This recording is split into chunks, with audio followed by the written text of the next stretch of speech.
2,000, basi mtu amekuwekezea shilingi 50,000 anaiteketeza, inaharibu maisha yako yote? Au iPhone tu? What is iPhone? iPhone ni simu ambayo unaweza ukavumilia ukaipata, lakini mtu anaweza katumia kwamba kama ndio fimbo ya kukulaghai, nitakununulia iPhone.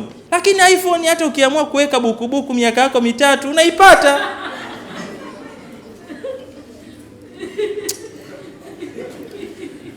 Mungu huyu tunayemwamini na kumtumikia hufungua njia pasipokuwa na njia. Amen.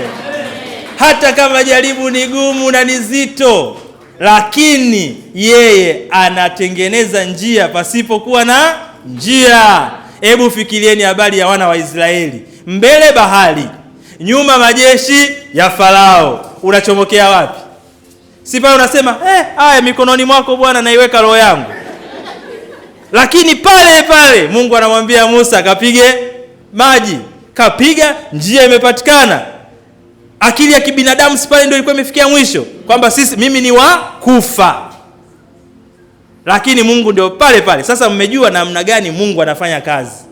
Mungu anafanya kazi pale akili yako na ufahamu wako unapokuwa umefika kikomo.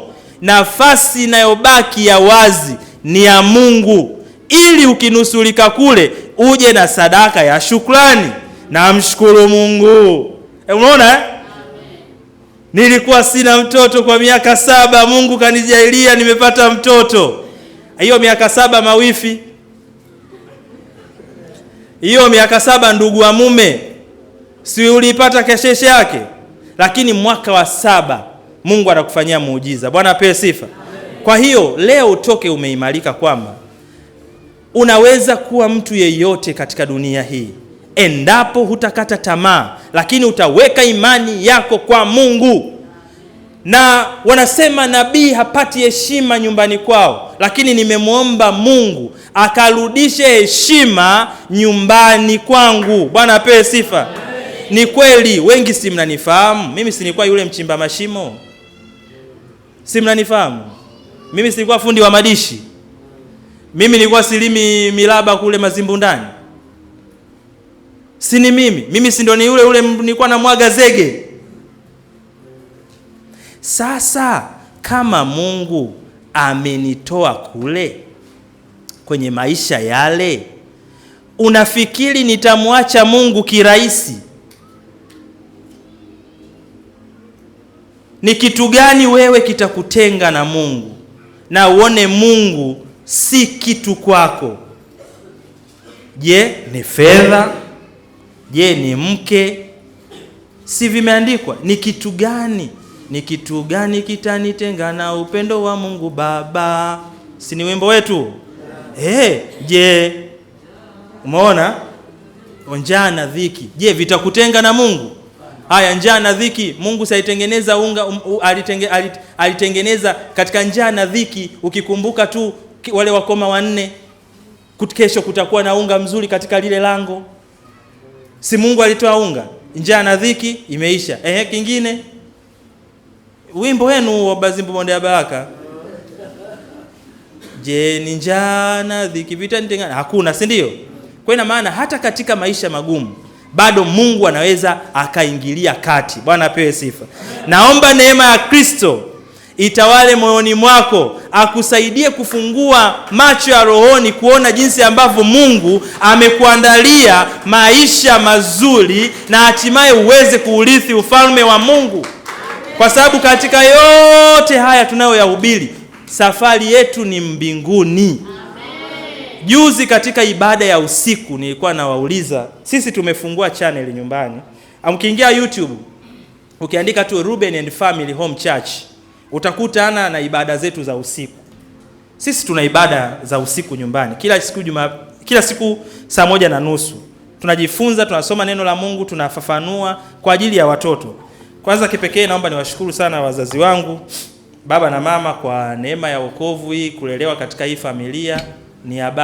Ni jambo jema kabisa, kwa sababu naweza tukakosa mali, usipate urithi, lakini urithi ambao umetuachia kama watoto ni kumjua na kumtegemea Mungu.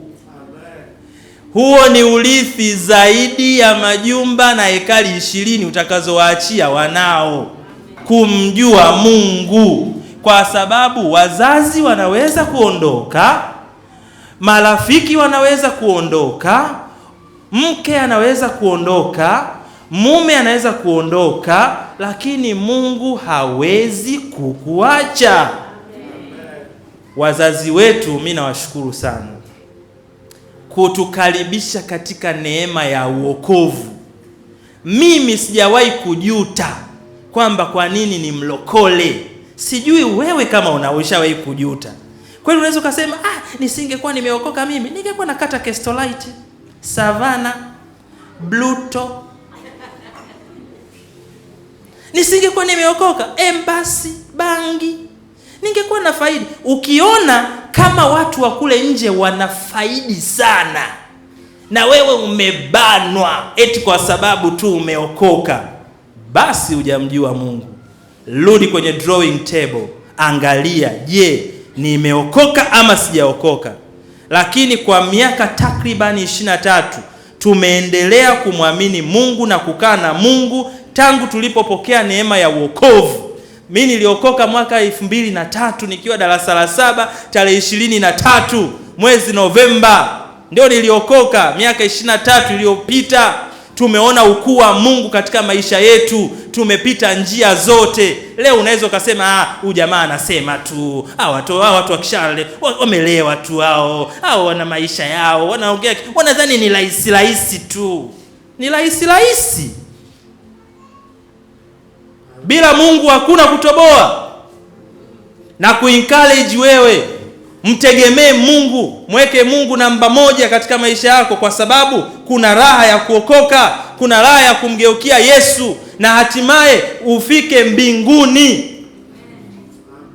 Lengo kuu la mkusanyiko huu ni safari ya kwenda mbinguni. Magari tutayaacha, vyeo tutaviacha, hela tutaziacha. Hakuna aliyewahi kuzikwa na hela.